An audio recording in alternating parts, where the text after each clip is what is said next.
आप सभी को जय मसीह की। हिंदी बाइबल स्टडी ग्रुप के माध्यम से संचालित इस बाइबल अध्ययन कार्यक्रम में मैं जबलपुर से जॉनसन पॉल आप सभी अध्ययनकर्ता विश्वासी मसीही भाई बहनों का स्वागत करता हूं।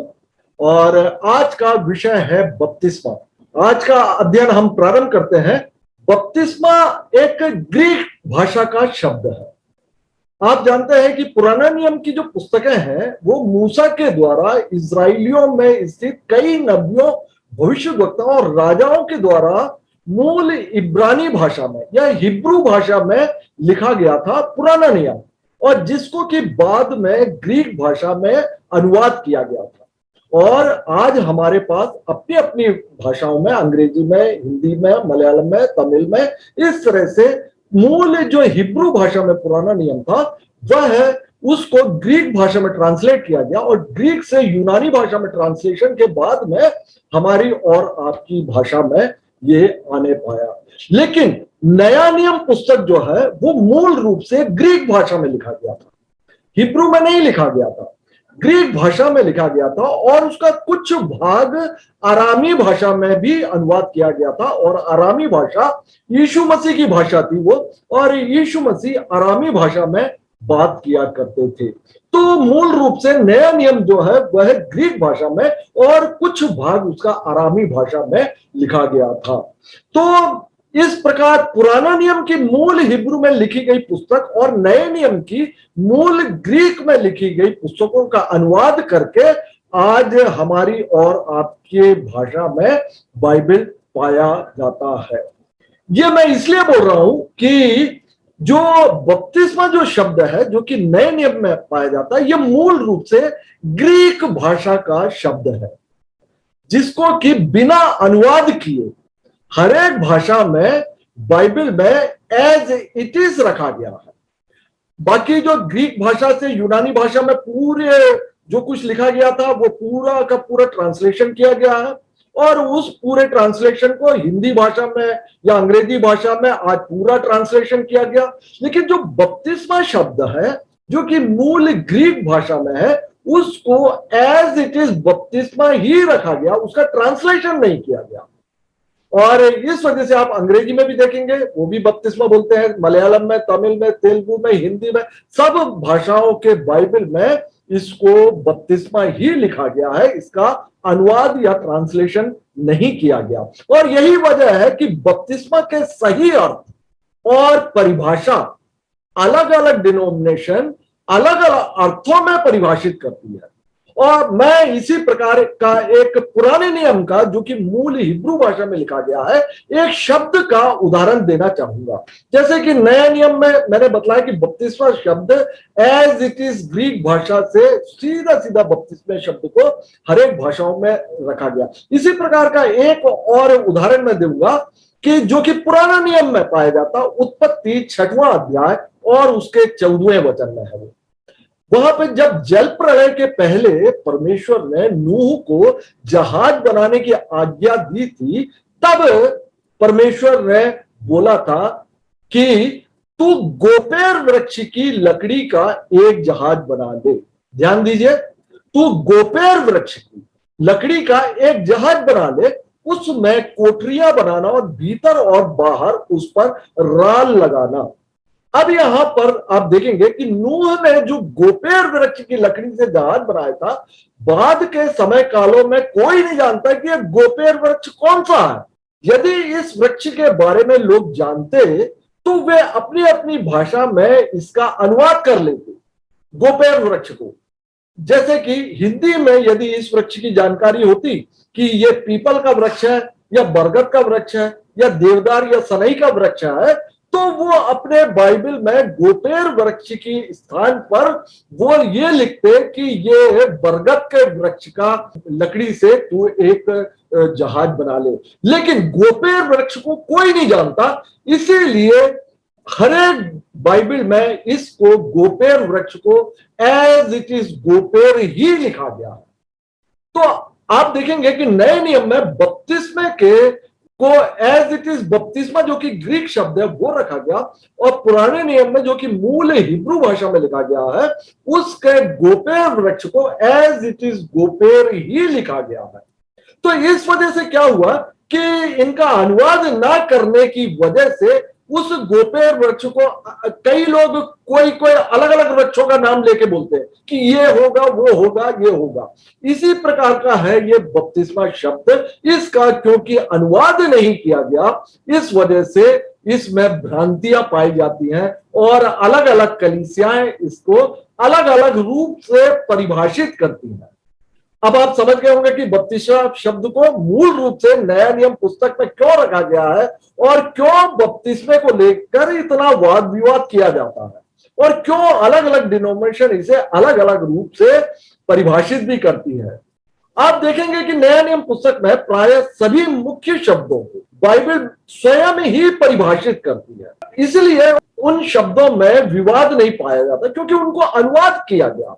जैसे कि उदाहरण के तौर पर जैसे मैं विश्वास की परिभाषा के बारे में बतलाऊं कि विश्वास एक शब्द है, तो विश्वास को आप देखेंगे हिंदी में विश्वास लिखा गया है और अंग्रेजी में फेथ लिखा गया, तो यह अनुवाद किया गया है। लेकिन इसके विषय में बाइबल स्वयं बतलाती है इब्रानियों और उसका 11 अध्याय और पहले वचन में कि अब विश्वास आशा की गई वस्तुओं का निश्चय और अनदेखी वस्तुओं का प्रमाण है। यह बाइबल में स्वयं लिखा हुआ है, लेकिन बपतिस्मे के बारे में नहीं लिखा हुआ है कि बपतिस्मा ये चीजें हैं या ऐसा ऐसा लेना चाहिए। तो दूसरा उदाहरण आप देखेंगे कि उद्धार के विषय में इफिसियों 2 अध्याय और 8वां और 9वां वचन में इस प्रकार वो परिभाषा दिया गया उद्धार का कि विश्वास के द्वारा अनुग्रह ही से तुम्हारा उद्धार हुआ है, यह तुम्हारी ओर से नहीं वरन परमेश्वर का दान है और न कर्मों के कारण, ऐसा ना हो कि कोई घमंड करे।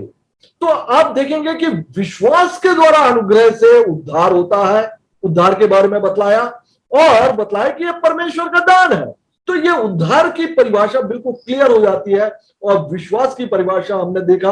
और इसी प्रकार के एक और उदाहरण देकर मैं आपको बतलाना चाहूंगा कि प्रेम, जो प्रेम को भी बाइबल स्वयं परिभाषित करती है, जिसको कि आप 1 कुरिन्थियों और 13 अध्याय और 4 से लेके 8वें वचन में आप इसको देख सकते हैं कि प्रेम धीरजवंत है, प्रेम कृपालु है, प्रेम डाह नहीं करता अर्थात ईर्ष्या नहीं करता, प्रेम अपनी बढ़ाई नहीं करता और घमंड से फूलता नहीं, वह अनरीति नहीं चलता, वह अपनी भलाई नहीं चाहता, वह झुंझलाता नहीं, वह बुरा नहीं मानता, वह कुकर्म से आनंदित नहीं होता परंतु सत्य से आनंदित होता है, वह सब बातें सह लेता है, वह सब बातों का विश्वास करता है, वह सब बातों की आशा करता है, वह सब बातों में धीरज धरता है और प्रेम कभी टलता नहीं। तो आप देख रहे हैं कि प्रेम के बारे में कितना विस्तृत रूप से बाइबल में एक ही स्थान में 1 कुरिन्थियों उसका 13 अध्याय और उसके 4 से लेके 8वें वचन में बतलाया गया कि प्रेम ऐसा ऐसा है। तो हमने देखा विश्वास, उद्धार, प्रेम, इस तरह से जो मुख्य शब्द है इनको बाइबल स्वयं परिभाषित करती है, लेकिन बपतिस्मा शब्द को बाइबल परिभाषित नहीं करती। और बपतिस्मा जो है मैंने बताया कि ग्रीक का एज इट इज जो मूल शब्द है उसको ही प्रत्येक बाइबल में रखा गया है। इसीलिए अलग अलग आयतों के माध्यम से अलग अलग डिनोमिनेशन इसको परिभाषित करने और समझाने का प्रयास करती है। इसीलिए भी इतने सारे विवाद बपतिस्मे के विषय में पाया जाता है, जबकि बाइबल साफ तौर पर बतलाते हैं कि बपतिस्मे में विधि विधान का कोई महत्व नहीं है कि यह किस प्रकार से लिया जाए, बल्कि बाइबल बतलाते हैं कि बपतिस्मा शुद्ध विवेक से परमेश्वर के वश में हो जाने के बारे में बाइबल बतलाती है। आप इसको देख सकते हैं 1 पत्रस और उसका 3 अध्याय और 21वें वचन में कि बपतिस्मा यीशु मसीह के जी उठने के द्वारा अब तुम्हें बचाता है, उससे शरीर के मैल को धोने का अर्थ नहीं, परंतु शुद्ध विवेक से परमेश्वर के वश में हो जाना का अर्थ है। तो जैसा कि इस वचन में बतलाया गया कि बपतिस्मा शरीर के मैल को धोने का अर्थ नहीं है इसमें, अर्थात पानी या बपतिस्मा लेने की विधि का विशेष महत्व नहीं है जो कि कर्म पे आधारित है ना ये, परंतु शुद्ध विवेक से परमेश्वर के वश में हो जाने का अर्थ बाइबल बतलाती है। अर्थात बपतिस्मा में विवेक का महत्व है, कॉन्शियंस का महत्व है, जो कि पुराना नियम कर्मों के आधार पर था। और उदाहरण के रूप में पाप के हो जाने पर आप देखेंगे कि पुराना नियम जो है वो कर्मों पे आधारित था। मैं आपको उदाहरण दे रहा हूं कि पाप के हो जाने पर वो क्या करते थे, मेमना या बकरे को लेके आते थे, ये कर्म है। उस पर पापी अपना हाथ रखता था, ये कर्म है। फिर बलि किया जाता था, यह बलिदान का कर्म है। और उसके लहू को वेदी पर लगाया जाता था, यह भी कर्म है। और चर्बी को होम बलि की वेदी पर जलाया जाता था। तो इस प्रकार के कर्मों के आधार पर यह परमेश्वर ने धर्मानुष्ठान स्वयं लय व्यवस्था में अपनी चुनी हुई प्रजा इजरायलियों को दिया हुआ था। लेकिन आप देखेंगे नए नियम में इस प्रकार के कोई कर्म पे आधारित किसी भी प्रकार की विधि बाइबल नहीं बतलाती है। तो कर्मों पे आधारित इसको आप देखेंगे कि एज इट इज, जैसे कि जो बलि की प्रथा है, इसको एज इट इज यहूदी आज भी पालन कर रहे हैं। लेकिन पुराने नियम काल के परमेश्वर की चुनी प्रजा इजरायलियों के वाचा को तोड़ देने पर परमेश्वर ने नई वाचा का प्रावधान दिया था।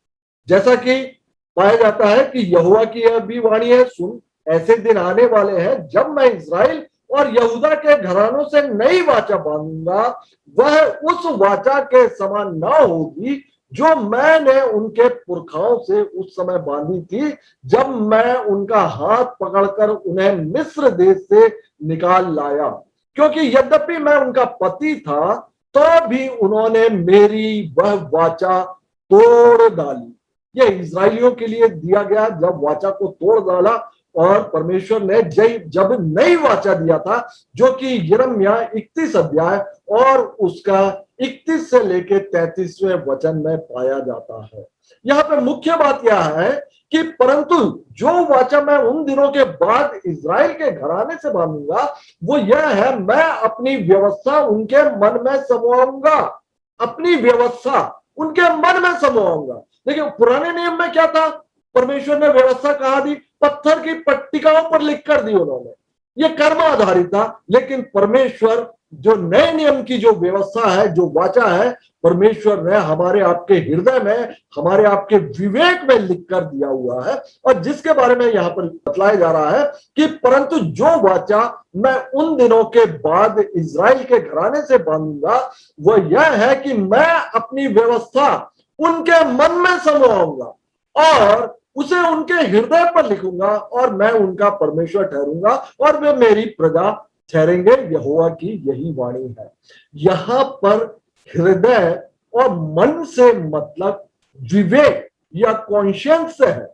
इसीलिए बपतिस्मे को हमें बाइबल के कॉन्सेप्ट के आधार पर लेना चाहिए, ना कि शब्दों पर। क्योंकि हिंदी बाइबल स्टडी के माध्यम से संचालित ये जो अध्ययन कार्यक्रम है, इसीलिए अध्ययन के माध्यम से आज हम समझेंगे कि बपतिस्मे के विषय में बाइबल क्या बतलाती है। बपतिस्मे के आत्मिक महत्व के बारे में नया नियम पुस्तक बतलाती है कि बपतिस्मा यीशु मसीह के द्वारा दी गई एक महत्वपूर्ण आज्ञा है। बाइबल मसीह जिसे चेला बनाते थे, उन्हें उनके चेले को बपतिस्मा देते थे, यह भी बतलाती है। यीशु मसीह स्वयं उन्होंने कभी बपतिस्मा नहीं दिया। यीशु मसीह पर जो विश्वास करते थे, उनके चेले जो है वे बपतिस्मा देते थे, और ना कि यीशु मसीह स्वयं।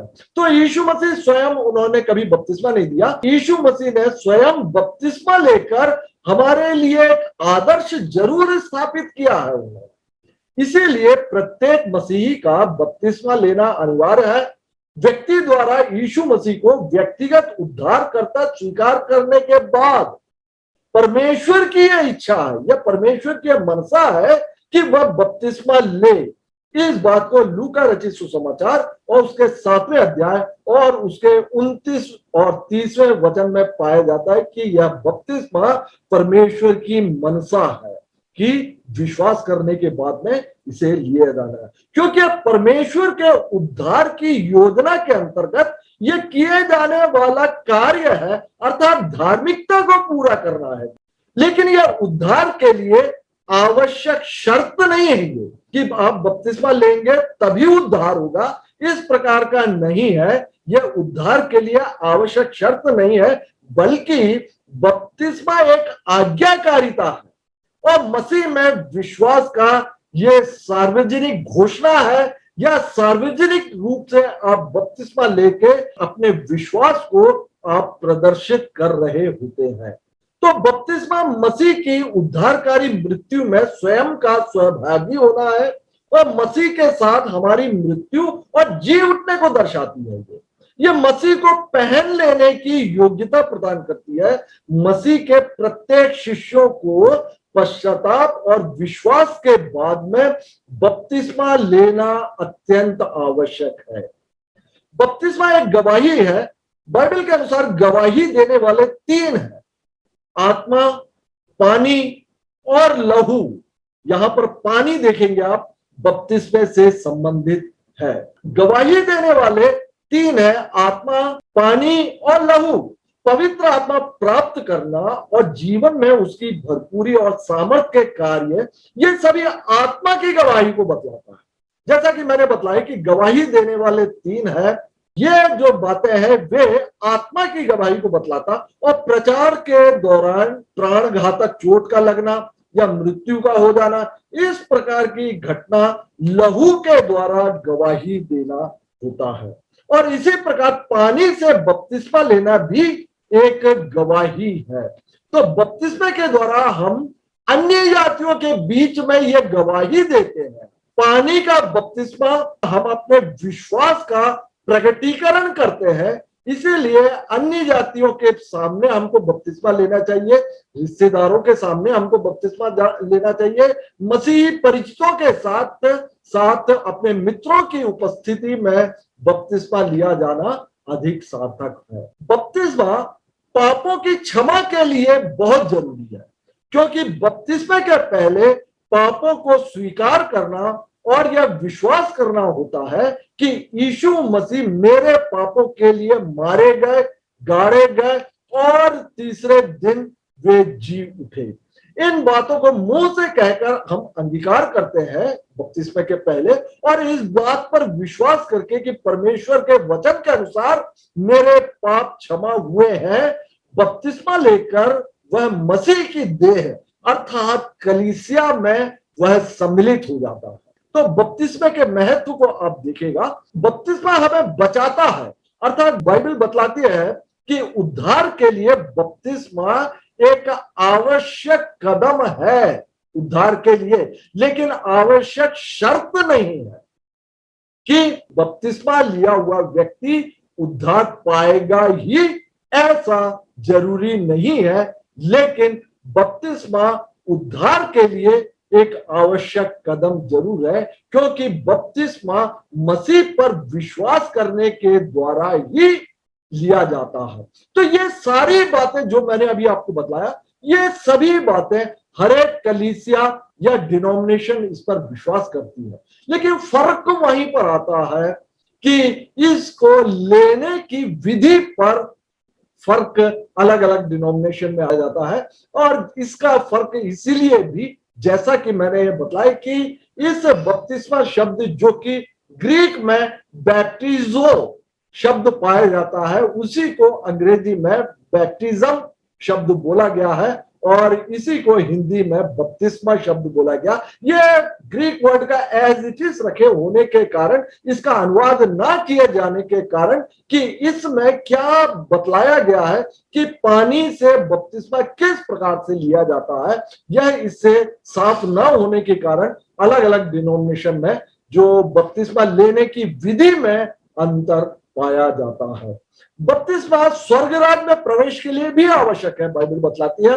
और यीशु मसीह का वचन पाया जाता कि मैं तुझसे सच सच कहता हूं, जब तक कोई मनुष्य जल और आत्मा से ना जन्मे तो वह परमेश्वर के राज्य में प्रवेश नहीं कर सकता।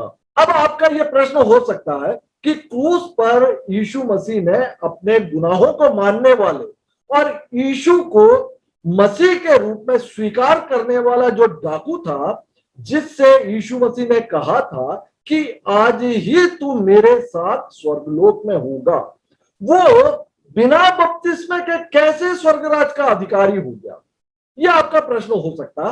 देखिए, बपतिस्मा एक धार्मिक विधि या संस्कार है जिसे कि जल के माध्यम से पूरा किया जाता है।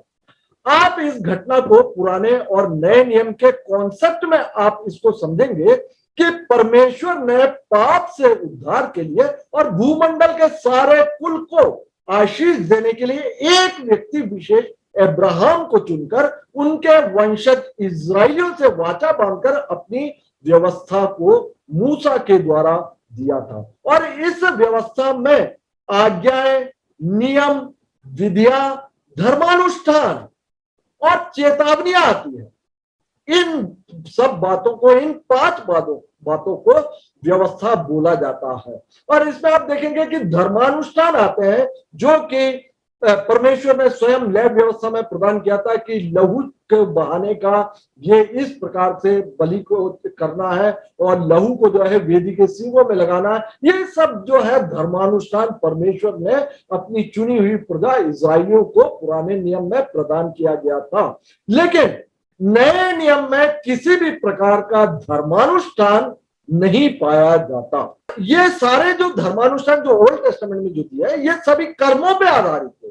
लेकिन परमेश्वर ने नई वाचा स्थापित करने के माध्यम से, जिसके कि मध्यस्थ यीशु मसीह स्वयं हुए हैं, इस नई वाचा के विषय में, जिसमें कि हमने यिर्मयाह 31 अध्याय और उसके 33वें वचन में हमने देखा था कि ये जो वाचा जो होगी, जब इस्राएलियों ने वाचा तोड़ दी थी तब लिखा हुआ था कि परंतु जो वाचा मैं उन दिनों के बाद इस्राएल के घराने से बांधूंगा वो यह है कि मैं अपनी व्यवस्था उनके मन में समवाऊंगा और उसके हृदय पर लिखूंगा।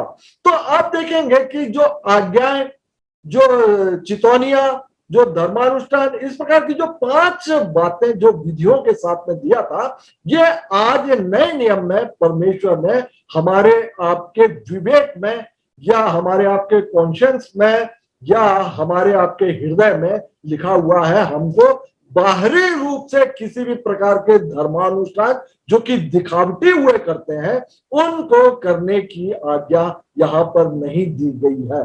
अब आप देखेंगे कि बपतिस्मा विषय पर कि इसको किस प्रकार से लिया जाए, ये धर्मानुष्ठान के अंतर्गत आता है। और यह बात जो है नए नियम में क्लियर नहीं है कि इसको किस प्रकार से लिया जाना है। अर्थात पुराना नियम काल में परमेश्वर ने कर्मों के आधार पर व्यवस्था दी थी, लेकिन नया नियम कर्मों पर आधारित नहीं है, बल्कि विश्वास के आधार पर ठहराई गई है।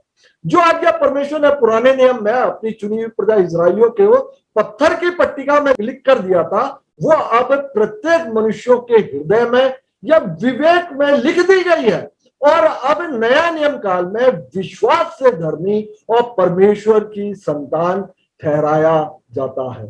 इसीलिए आप देखेंगे कि नया नियम पुस्तक में किसी भी प्रकार के धर्मानुष्ठान किए जाने की आज्ञा या फिर बाध्यता, ध्यान दीजिएगा, हम बाध्य नहीं है किसी भी धर्मानुष्ठान करने का।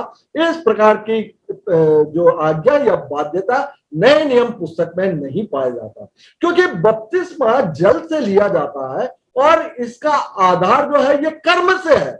और जैसा कि पहला पत्रस उसका 3रा अध्याय और 21वां वचन बतलाता है कि बपतिस्मा यीशु मसीह के जी उठने के द्वारा अब तुम्हें बचाता है।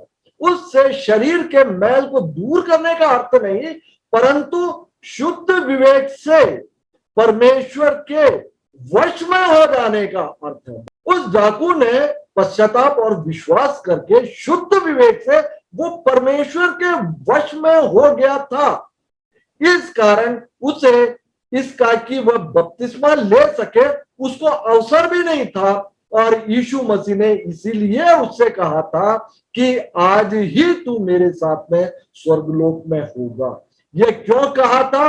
क्योंकि जैसा कि पहला पत्रस और तीसरा अध्याय और 21वें वचन में बतलाया कि बपतिस्मा शुद्ध विवेक से परमेश्वर के वश में हो जाने का अर्थ है। तो इस वजह से उस डाकू को स्वर्गलोक का अधिकारी बनाया गया। अब हम देखेंगे कि बाइबल में कितने प्रकार के बपतिस्मे के बारे में बतलाया गया है, क्योंकि सामान्य रूप से हम सिर्फ पानी के बपतिस्मे के विषय में ही जानते हैं, लेकिन बाइबल 8 प्रकार के बपतिस्मे के बारे में बतलाती है। और इन सब का भी एक विश्वासी होने के नाते हम सबको ज्ञान रखना चाहिए, ना कि सिर्फ जल के बपतिस्मे के विषय में ही जानकारी हमको रखना चाहिए। मैंने आपको बतलाया कि बाइबल 8 प्रकार के जो बपतिस्मे के विषय में बतलाती है। तो आइए हम देखेंगे कि ये कौन कौन से प्रकार के बपतिस्मे हैं और इनके विषय में सामान्यतः कलीसिया में इसकी टीचिंग नहीं दी जाती, मात्र जो पानी का बपतिस्मा है इसके विषय में ही बतलाया जाता है। तो हम देखते हैं कि पहला जो है वह बपतिस्मे का प्रकार है पुराने नियम में स्थित बादल और समुद्र में मूसा का बपतिस्मा। दूसरा है यूहन्ना का बपतिस्मा। तीसरा है दुख भोग का बपतिस्मा। और चौथा है पवित्र आत्मा का बपतिस्मा। पांचवा है आग का बपतिस्मा। छठवां है मृत्यु का बपतिस्मा। सातवां है यीशु मसीह का या यीशु मसीह में बपतिस्मा। और आठवां है मृतकों के लिए बपतिस्मा, मरे हुए लोगों के लिए बपतिस्मा के बारे में भी बाइबल बतलाती है। तो आइए हम इन विभिन्न प्रकार के बपतिस्मे को एक सरसरी तौर पर हम आज देखेंगे। और कि पहला जो बपतिस्मा है मैंने आपको बतलाया कि पुराने नियम में स्थित बादल और समुद्र में मूसा का बपतिस्मा। हम जानते हैं कि पुराना नियम जो है वो नए नियम की छाया है, फोरशैडो है। इब्रानियों 10वां अध्याय और पहला वचन में जैसा कि बतलाया गया है, जैसे पाप मोचन के लिए मसीह का प्रायश्चित बलिदान भी पुराने नियम में एक दृष्टांत के रूप में है कि भेड़ों और बकरों के बलिदान के द्वारा दिया गया था। और इसी प्रकार बपतिस्मे के सिद्धांत को समझने के लिए पुराने नियम में प्रतीकात्मक दृष्टांत के रूप में बतलाया गया कि हमारे बाप दादा बादल के नीचे थे, सब समुद्र के बीच से पार हो गए, सब ने बादल में और समुद्र में मूसा का बपतिस्मा लिया। यह वचन मैं पढ़ रहा हूं पहला कुरिन्थियों उसका 10वां अध्याय और उसके पहला और दूसरे वचन में यहां पर लिखा गया है कि हमारे बाप दादा बादल के नीचे थे। अर्थात बादल में क्या होता, पानी रहता और बादल जो है सिर के ऊपर रहता। तो यहां से मतलब हमारे बाप दादा बादल के नीचे थे, अर्थात आपके सिर के ऊपर पानी था। और लिखा हुआ है सब समुद्र के बीच से, अर्थात पानी के नीचे से पार हो गए, सब ने बादल में और समुद्र में मूसा का बपतिस्मा लिया। यहां पर आप देखेंगे कि सिर के ऊपर भी पानी था बादल के रूप में, और बॉडी भी जो था वो पानी में था, अर्थात समुद्र में था। तो इस प्रकार के जो बपतिस्मे का मैंने आपको बताया कि पुराना नियम जो है नए नियम का दृष्टांत है, और हर एक बातें जो पुराने नियम में दिया गया वो सभी जो है नए नियम विश्वासियों के लिए मात्र दृष्टांत है, और मूल बातें जो है वो मसीह की है, जैसा कि कुलुस्सियों 2 अध्याय और 17वें वचन में पाया जाता है। तो दूसरे प्रकार का बपतिस्मा है यूहन्ना का बपतिस्मा। यूहन्ना बपतिस्मा दाता पापों की क्षमा के लिए मन फिराव के बपतिस्मे का प्रचार करते थे। देखिए आप, मन फिराव का बपतिस्मा एक अलग बपतिस्मा है, और जो जल से लिया हुआ जो हमने अपने बपतिस्मा जो लिया हुआ वो किस प्रकार का है वो भी हम देखेंगे। तो अभी हम बात कर रहे हैं कि यूहन्ना के बपतिस्मे के विषय में कि यूहन्ना बपतिस्मा दाता पापों की क्षमा के लिए मन फिराव के बपतिस्मे का वो प्रचार किया करते थे और मन फिराव का बपतिस्मा देते थे। जैसा कि पाया जाता है कि यूहन्ना आया जो जंगल में बपतिस्मा देता और पापों की क्षमा के लिए मन फिराव के बपतिस्मे का प्रचार करता था। आप इसको देख सकते हैं मरकुस रचित सुसमाचार और उसका पहला अध्याय और उसका चौथा और पांचवा वचन। यह बपतिस्मा यीशु मसीह के काफी समय पहले से ही मौजूद था। ऐसा नहीं कि बपतिस्मा जो है वो नए नियम की बात है या यीशु मसीह के आने के बाद ही बपतिस्मा प्रारंभ हुआ है, ऐसा नहीं। ये बपतिस्मा जो है वो है पहले से ही यहूदियों में मौजूद था, जिसमें कि यहूदी संप्रदाय के जो असैनी हुआ करते थे, यहूदी आप संप्रदाय देखेंगे जो कि नए नियम में सदूकी, फरीसी, ये दो विशेष जो है ये यहूदी संप्रदाय है। और इसके अलावा असैनी और जलेती और इस प्रकार से अन्य संप्रदाय भी पाए जाते थे जो कि सारे मिलकर यहूदी ही कहलाते थे। तो यहूदी संप्रदाय में जो असैनी हुआ करते थे वे जल का बपतिस्मा यीशु मसीह के पहले से ही उनमें उस संप्रदाय में देने का प्रावधान था। और इसी असैनी संप्रदाय के ही यूहन्ना बपतिस्मा दाता भी थे। यूहन्ना बपतिस्मा दाता वो असैनी संप्रदाय के थे और वो बपतिस्मा जो है यरदन नदी के किनारे पर देते थे। वो कैसा बपतिस्मा था? मन फिराव का बपतिस्मा। तो मन फिराव का बपतिस्मा यूहन्ना दिया करते थे। और ये जानकारियां जो है ये कुमरान नामक स्थान में मिले कुंडल पत्रों से भी ये आर्कियोलॉजिकल ये एविडेंसेस ये मिलते हैं इसमें कि जैसा कि वचन में हमने देखा कि पापों की क्षमा के लिए मन फिराव का बपतिस्मा दिया जाता था। यीशु मसीह ने यूहन्ना बपतिस्मा दाता से ही यरदन नदी में बपतिस्मा लिया था। बाइबल बतलाती है कि यीशु मसीह में पाप नहीं और वे निष्पाप थे। और मैंने आपको बताया कि यूहन्ना बपतिस्मा दाता जो है वो मन फिराव और पाप का से के क्षमा का बपतिस्मा देते थे और यीशु मसीह ने आके बपतिस्मा लिया। इसका मतलब क्या है कि यीशु मसीह ने भी मन फिराव या पाप क्षमा के लिए बपतिस्मा लिया? ऐसा नहीं है, क्योंकि बाइबल बतलाती है कि यीशु मसीह निष्पाप थे और इसलिए यूहन्ना ने यीशु मसीह से भी कहा था कि मुझे आपके हाथ से बपतिस्मा लेने की आवश्यकता है और आप मेरे पास आए हैं। यीशु ने यूहन्ना को यह उत्तर दिया, अब तो ऐसा ही होने दो, क्योंकि हमें इसी रीति से सब धार्मिकता को पूरा करना उचित है।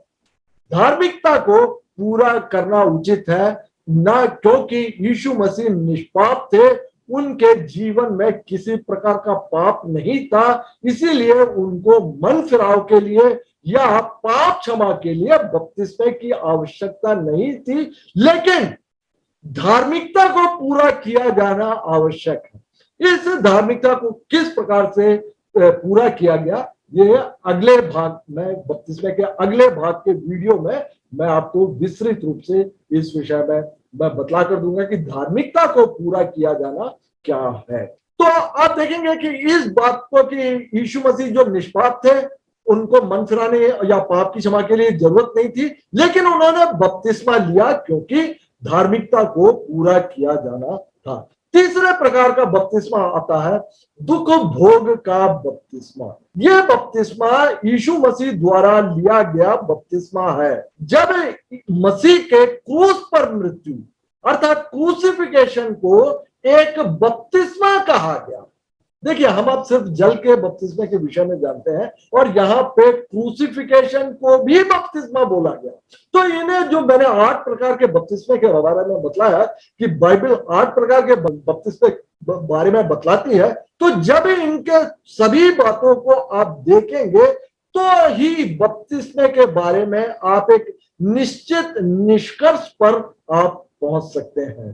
तो दुख भोग के बपतिस्मे के बारे में बतलाया कि यीशु मसीह का क्रूसिफिकेशन वो एक बपतिस्मा था। जब यीशु मसीह के प्रेरित याकूब और यूहन्ना ने यीशु मसीह से कहा था कि हमें यह वरदान दीजिए कि आपकी महिमा में हम में से एक आपकी दाहिनी और तथा दूसरा आपकी बाईं ओर बैठे।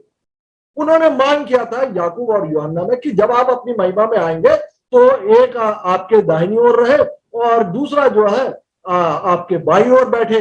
तब यीशु मसीह ने उनसे कहा, तुम नहीं जानते कि क्या मांगते हो।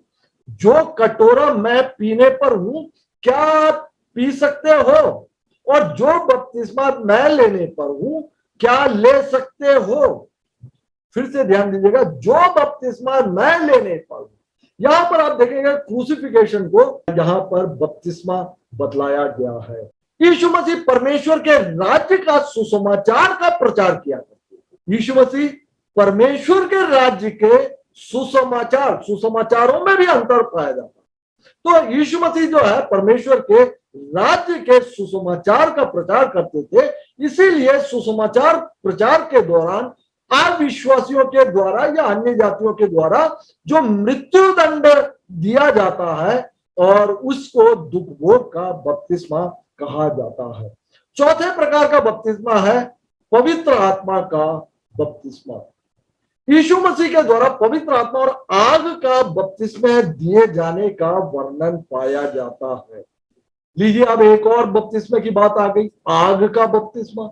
अभी तक हम आप जो है सिर्फ पानी के बपतिस्मे के बारे में जान रहे थे, अब हम आगे और भी जानेंगे कि आग का बपतिस्मा भी क्या है। तो यहां पर हम देख रहे हैं कि पवित्र आत्मा का बपतिस्मा, तो यीशु मसीह ने पवित्र आत्मा और आग से बपतिस्मे दिए जाने की बात कही थी कि जैसा कि यूहन्ना बपतिस्मा दाता ने भी बतलाया था कि मैं तो पानी से तुम्हें मन फिराव का बपतिस्मा देता हूं, परंतु जो मेरे बाद आने वाला है वह मुझसे शक्तिशाली है, मैं उसकी जूती उठाने के योग्य नहीं, वह तुम्हें पवित्र आत्मा और आग से बपतिस्मा देगा। अर्थात पवित्र आत्मा और आग से बपतिस्मा कौन देता है? यीशु मसीह देते हैं। तो यह एक अलग प्रकार का बपतिस्मा है जो कि पवित्र आत्मा का बपतिस्मा है। और आप देखेंगे कि जी उठने के बाद इसी बात को यीशु मसीह ने भी कहा था कि यूहन्ना ने तो पानी में बपतिस्मा दिया है, परंतु थोड़े दिनों के बाद तुम पवित्र आत्मा से बपतिस्मा पाओगे। और पिन्तेकुस्त के दिन अर्थात 50वें दिन पवित्र आत्मा के अवतरण के समय पर प्रेरितों और चेलों ने भी पवित्र आत्मा का दान पाया था। पांचवें प्रकार का बपतिस्मा है आग का बपतिस्मा। यूहन्ना बपतिस्मा दाता द्वारा यीशु मसीह को आग से बपतिस्मा देने की गवाही दी गई थी, जैसा कि अभी हमने देखा भी। और जब लोग आस लगाए हुए प्रतीक्षा में थे और सब अपने अपने मन में यूहन्ना के विषय में विचार कर रहे थे कि क्या यही मसीह है तो नहीं, तो यूहन्ना ने उन सब के उत्तर में कहा कि मैं तो तुम्हें पानी से बपतिस्मा देता हूं, परंतु वह आने वाला है जो मुझसे शक्तिमान है, मैं तो इस योग्य भी नहीं कि उसके जूतों का बंद खोल सकूं, वह तुम्हें पवित्र आत्मा और आग से बपतिस्मा देगा। तो यह भी पवित्र आत्मा का बपतिस्मा ही है। आग सब चीजों को क्योंकि जला देती है, इसीलिए यह पवित्र आत्मा की भरपूरी को प्रदर्शित करता है। और पवित्र आत्मा के अवतरण के समय, जब पिन्तेकुस्त के समय पर आग किसी जीव के रूप में वह अवतरित भी हुआ था, जो कि आग के बपतिस्मे का सूचक है। छठवें प्रकार का बपतिस्मा है मृत्यु का बपतिस्मा। तो मृत्यु का बपतिस्मे के विषय में यीशु मसीह ने क्रूसीकरण को एक बपतिस्मा से संबोधित किया था। और बाइबल बतलाते हैं कि जितनों ने मसीह यीशु का बपतिस्मा लिया तो हमने उसकी मृत्यु का बपतिस्मा लिया। मृत्यु का बपतिस्मा पाने से हम उसके साथ गाड़े गए, ताकि जैसे मसीह पिता की महिमा के द्वारा मरे हुओं में से जिलाया गया, वैसे ही हम भी नए जीवन को जिए। इस संबंध में प्रेरित पौलुस का वचन भी मिलता है कि मैं उसको और उसकी मृत्युंजय की सामर्थ की और उसके साथ दुखों में सहभागी होने के मर्म को जानूं और उसकी मृत्यु की समानता के प्राप्त करूं, ताकि मैं किसी भी प्रकार से मरे हुओं में से जी उठने के पद तक पहुंचूं। आगे पौलुस ये बतलाते भी है कि चाहे मैं जीवित रहूं या मर जाऊं, क्योंकि मेरे लिए जीवित रहना मसीह है और मर जाना लाभ है। अर्थात संसार के लिए मर जाना और सिर्फ मसीह में जीना मृत्यु का बपतिस्मा कहलाता है। सातवां है यीशु मसीह का या यीशु मसीह में बपतिस्मा। तो बाइबल बतलाती है कि जितनों ने मसीह में बपतिस्मा लिया उन्होंने मसीह को पहन लिया है, जैसा कि गलातियों 3 अध्याय और उसके 27वें वचन में पाया जाता है। अर्थात पूरी तरह मसीह को आत्मसात कर लेना, मसीह को पहन लेना, ये यीशु मसीह का बपतिस्मा है। इस बपतिस्मा में जिसमें कि यीशु मसीह को पहना जाता है, मसीह के समान मृत्यु को भी ग्रहण करना होता है। और जैसा कि प्रेरित पौलुस ने भी बताया, क्या तुम नहीं जानते कि हम जितनों ने मसीह यीशु का बपतिस्मा लिया तो उसकी मृत्यु का बपतिस्मा लिया। 8वां प्रकार का बपतिस्मा है मृतकों के लिए बपतिस्मा। यह एक बहुत ही अलग प्रकार का बपतिस्मा है। और आप देखेंगे कि जो कैथोलिक कलीसिया है या उनसे रिलेटेड जो कलीसिया रहती है, वे मृतकों के लिए प्रार्थना किया करते हैं। लेकिन प्रोटेस्टेंट जो है वो मृत्यु के बाद किसी मृतकों के लिए किसी प्रकार का धर्मानुष्ठान या प्रार्थना किसी प्रकार का नहीं करते। लेकिन बाइबल यहां पर बतला रही है, जो कि प्रोटेस्टेंट बाइबल ही यहां पर बतलाती है कि मृतकों के लिए बपतिस्मा। तो ये जो पाया जाता पहला कुरिन्थियों और 15 अध्याय और उसके 29वें वचन में पाया जाता है। मृतकों के लिए बपतिस्मा, इसको ना तो यीशु मसीह ने कभी सिखलाया और ना ही प्रेरितों ने कभी इस बात की चर्चा की कि मृतकों के लिए भी बपतिस्मा हो।